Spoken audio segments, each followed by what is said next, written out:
Salve, salve rapaziada, sejam muito bem-vindos ao meu canal, canal do Léo Valejo. Aqui você vai encontrar opiniões, reacts e também análises táticas. O vídeo de hoje é para falar um pouco sobre como vem esse Brasil para a estreia da Copa do Mundo contra o Marrocos e a pergunta que tá pairando o Brasil. É na roda de bar, é na roda de amigo, na faculdade, na escola, no trabalho, enfim.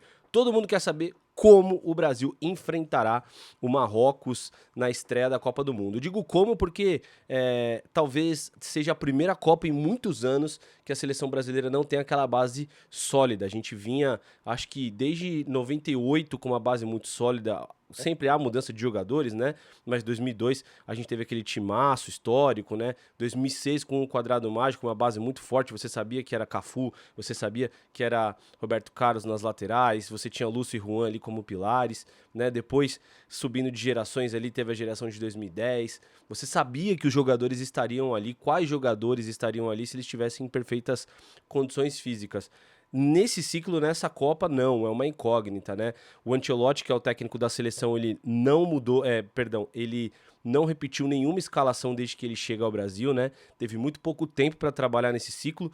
Ele chega depois da demissão do Dorival Júnior, naquela pífia derrota do Brasil para a Argentina, lá no Monumental de Núñez, né? Que foi patética a atuação da seleção, 4-1 fora o baile, podia ser muito mais, e o Brasil acabou perdendo de 4-1, e ele chega com muito pouco tempo para trabalhar. Um técnico que não tinha costume de trabalhar em seleções. A vida inteira, a carreira inteira dele, muito vitoriosa, o técnico mais vitorioso da história do futebol, sempre pautada no trabalho ali do clube, né, no dia a dia. Então, eu vejo que o Brasil é uma incógnita até para o Carlo Ancelotti, porque não bastasse tudo isso, o Brasil perdeu pilares importantes, né? Perdeu o Estevão machucado, perdeu o Rodrigo machucado, agora perdeu o Wesley nesse último jogo que finalizou a preparação do Brasil para a Copa do Mundo. Enfim, o Brasil com muitos problemas, né? E alguns conceitos táticos que podem variar de acordo com as peças que Carlo Ancelotti terá para usar. Vale lembrar que o Neymar também, que foi convocado, não está 100% fisicamente. Tem uma lesão na panturrilha, as informações é de que ele está evoluindo bem, mas a minha opinião é que o Neymar vá para a arena, vá para jogo só no último jogo do Brasil, na primeira fase da Copa do Mundo. Não acho que ele vá antes disso, não acho que eles vão arriscar o Neymar antes disso, a não ser que, se o Brasil, Deus me livre, perde o primeiro jogo para o Marrocos, aí para o segundo jogo você vai ter que dar um jeito de colocar o Neymar, porque é o seu coringa, é aquela carta que pode mudar o jogo. Mas assim, sem mais delongas, até coloquei aqui, né, no GC qual é a escalação. Vamos falar aqui a minha escalação ideal. A ideia do vídeo de hoje é para falar com vocês qual é a minha escalação ideal, levando em consideração os jogadores que Carlo Ancelotti tem na mesa, né? Os jogadores que o Carlo Ancelotti tem na mão, os que podem ir, né? E os que não podem ir. Então, essa é a minha análise. E antes disso, eu queria trocar uma ideia com vocês rapidamente, para falar do canal Estagiários. Muitos de vocês estão me conhecendo agora, outros tantos já me conhecem do canal Estagiários. E, cara, a gente tá com uma série bem legal para sair agora, que é o Copou, todo dia de Copa do Mundo. Todo dia que tiver rodada da Copa do Mundo, a gente vai entrar ao vivo, sempre na madrugada, para falar sobre Copa. Então vai ter um intensivão lá no canal Estagiários. Já vou fazer esse convite para vocês. O vídeo provavelmente está em collab, então é só ir aqui no ícone do canal, você que tá vendo, se inscreve lá no canal se você não é inscrito e dá aquela moral pra gente, tá bom? Vamos agora ao que importa. Nossa, eu tô até passando meio mal aqui. Fazer vídeo depois de almoçar não dá. Mas vamos lá, galera. Antes até da gente falar sobre a minha escalação, tô usando o nosso querido Tactical Pad aqui para falar como o Brasil foi para esse jogo contra o Egito. É importante a gente saber, entender como o Brasil foi para esse jogo aqui. Então, a gente tá vendo um 4-4-2, né? E uma mudança tática importante, que é a saída do Luiz Henrique para a entrada do Lucas Paquetá. Algumas notícias aí de alguns setoristas do Brasil dão conta de que isso foi um pedido dos jogadores da seleção brasileira, o Carlo ouviu. Não sei se foi um pedido 100% dos jogadores, não sei se o Carlo também já trabalhava com esse cenário, mas é uma mudança tática interessante porque o Marrocos é um bom time, tá? mas no início do jogo também vai marcar em bloco baixo. Todos os adversários que o Brasil vai enfrentar agora na primeira fase, né, na fase de grupos da Copa do Mundo, vão marcar no bloco baixo, ou seja, vão estacionar aquele caminhão lá, né, brigar por uma bola, jogar em transição, contra-ataque, e quando você tem só, de repente, 2 ou 3 jogadores nessa zona aqui, que é uma zona de muito perigo do jogo, você perde primeiro cadência no jogo, você precisa trabalhar mais a bola, você precisa ter mais qualidade com o passe, e isso o Paquetá te entrega. Você perde também combatividade, não sei nem se existe essa palavra, você perde muito combate, né, no meio de campo, e principalmente superioridade numérica. Você fica sempre em desvantagem nessa zona do campo, né, que é o meio, que é onde se constrói jogadas, se destrói jogadas, porque as zonas de perigo sempre são a defesa e o ataque de cada time, né? Na defesa você pode tomar o gol, no ataque você pode fazer o gol. Então essa zona é muito importante para o jogo, e quando você tem um homem a mais como o Paquetá, com as qualidades e as valências do Paquetá, ele te entrega muito isso, ele te entrega uma cadência, ele te entrega uma precisão no passe qualificada no momento ofensivo, e no momento ofensivo para descer aqui, para fechar a linha, de repente fazer aqui um trio. Ele pode trabalhar como um segundo volante, com o Casemiro um pouco mais aqui e o Rafinha fazendo esse losango. Então você tem ali alguns pontos. O encaixe da marcação do Paquetá é muito importante também, principalmente para dobrar aqui com o lateral. Então você tem um leque de opções que você pode usar o Paquetá, diferentemente do Luiz Henrique, porque quando o Luiz Henrique estava aqui, eu vou usar o Igor Thiago aqui de exemplo, mas o Luiz Henrique, vou até colocar o Luiz Henrique aqui, vamos só pegar que eu tô aprendendo aqui ainda. Aqui é o Luiz Henrique. Quando você usava o Luiz Henrique nessa posição, você viu o Luiz Henrique baixando aqui e dobrando com o Wesley, muitas vezes até trocando em alguns momentos com o Bruno Guimarães, mas não tem a qualidade que o Lucas Paquetá tem, principalmente para o encaixe na marcação. Numa marcação que vai ser muito importante contra o Marrocos. A gente tem jogadores de muita qualidade. Você tem o Brahim Dias, você tem o Hakimi, você tem agora esqueci o nome do atacante da Juventus também, eu acho que Yildiz, alguma coisa assim, que é muito bom jogador, marroquino. Enfim, é um time muito perigoso, o time do Marrocos. Então eu acho que o Brasil vai ter muito trabalho nesse ponto, e acho que é importante essa entrada desse meio de campo aqui. Porém, a gente vai falar agora, analisar um pouco do que foi o Brasil e Egito, né? Então o Brasil e Egito, ele não jogou nesse losango, ele jogou num quadrado aqui. Então você viu Douglas Santos na lateral direita, Ibañez ele testou aqui como zagueiro, Marquinhos, Alisson no gol e Wesley, né? Pensando nisso, o Wesley é um o Wesley é um lateral, que ele é um lateral híbrido, que a gente chama. Por isso que ele tá na Europa, por isso que ele tá no futebol tão competitivo como é o futebol italiano, né, na Roma. Ele é um lateral que ele apoia muito bem, ele pode virar um extremo, ele pode dobrar com o meio atacante ou com o atacante. Então você pode ver muitas vezes infiltração do Wesley, horas o ponta pode, no caso o Rafinha pode subir e ele pode infiltrar para cá. Enfim, você pode ter um leque de opções para você utilizar o Wesley. Nesse caso da seleção brasileira em específico, o Wesley era esse cara que apoiava muito bem, né, e ele virava um extremo junto com o Vini Júnior. Então, nesse 4-4-2 desenhado pelo Carleto, você via muito isso. Você via aqui o Ibañez, o Douglas Santos e o Marquinhos fazendo uma saída de 3 defensores.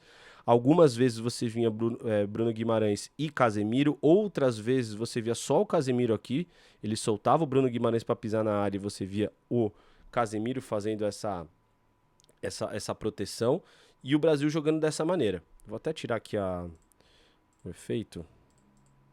Deixa eu só tirar o efeito aqui, rapaziada, para ficar melhor pra gente ver. Boa. Então, às vezes você viu o Brasil assim em alguns momentos. E o Wesley é um jogador que te entrega tanto essa ofensividade, sendo esse ponta, né?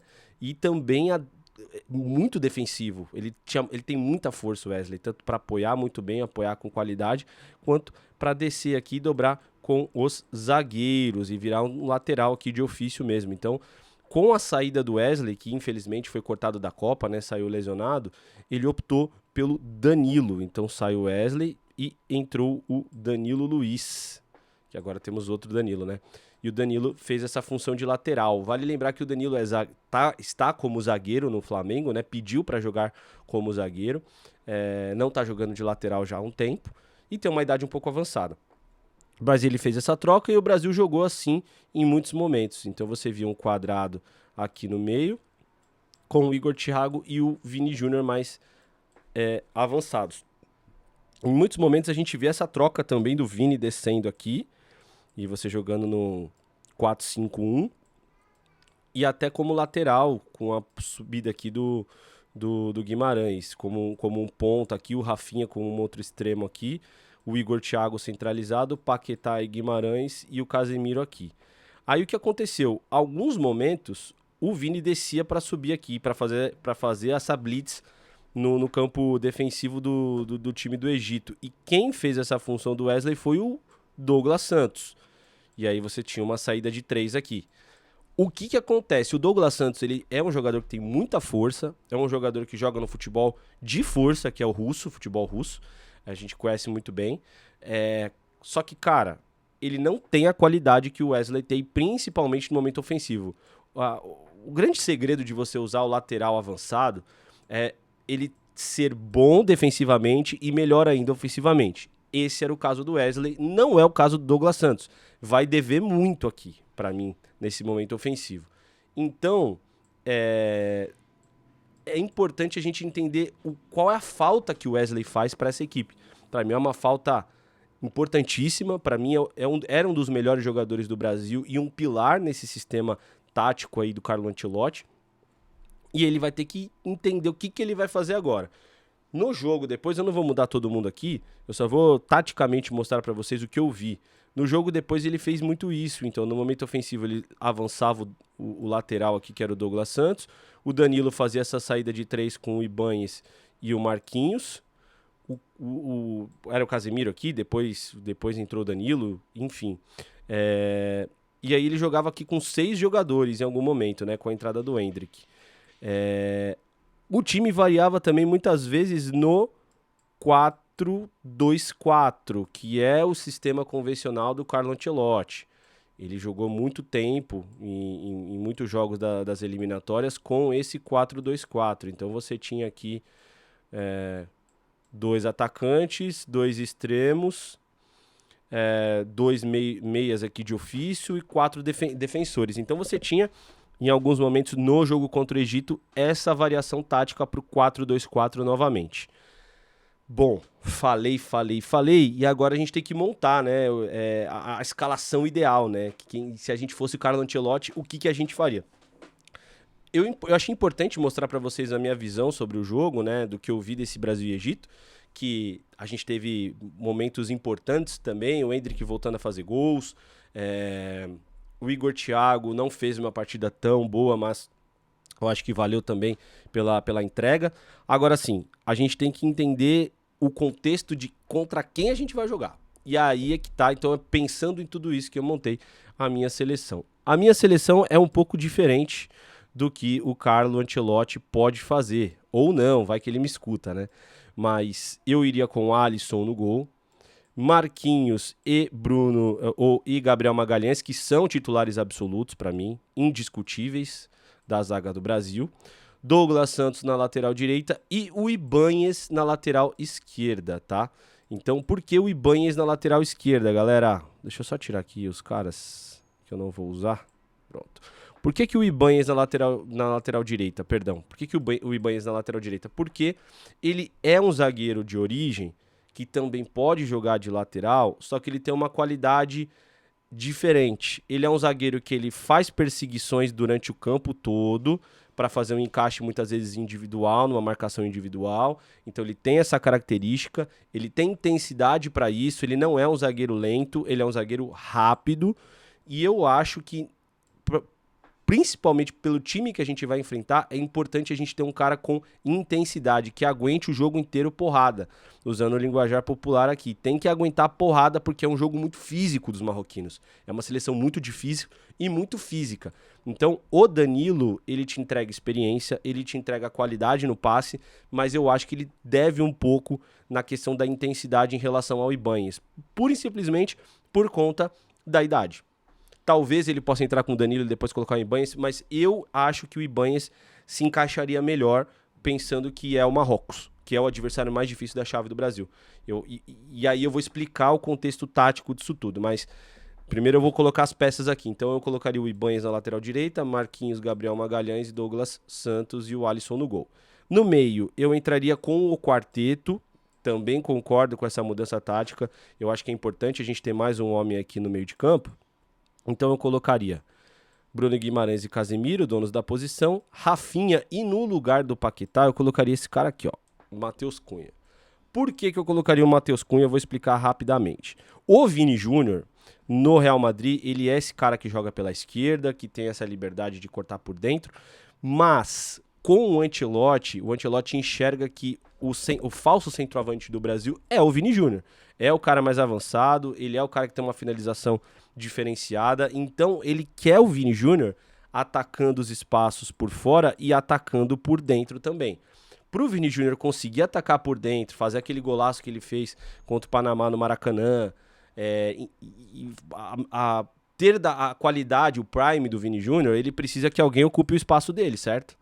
Se você tem o Paquetá, ele até consegue fazer isso, mas ele não é atacante. O Matheus Cunha é um jogador que vai te agregar tanto no momento defensivo, fechando espaço, sendo mais um homem para combater aqui, para encaixar na marcação. Ele te entrega isso e ele também te entrega ofensividade. Ele é um atacante de origem, ele tem uma finalização diferenciada. Então ele é um jogador que agrega muito, na minha opinião, essa seleção brasileira, por ser um atacante e também um meio-campo. Inclusive no United, ele fazia muitas vezes esse papel, hora de falso 9, hora de meia ofensivo, fechando os espaços, fechando linha, enfim. Ele não tem um encaixe defensivo tão bom como o Lucas Paquetá, para fazer essa trinca de repente aqui, né, com o Casemiro, Bruno Guimarães e Matheus Cunha. E Paquetá, que seria com Paquetá, mas ele te entrega nesse espaço aqui. Então, pensando em Brasil, pensando nesse lado ofensivo, eu manteria o Matheus Cunha. Por quê? Aí eu vou nessa. Eu não usaria o Igor Thiago e eu usaria esse cara aqui. Por que eu usaria o Endrick? É uma pergunta meio óbvia para uns, para outros nem tanto. O Igor Thiago é um bom jogador, tá? Eu acho que o Brasil precisa de um 9. Todo bom time tem que ter um bom 9.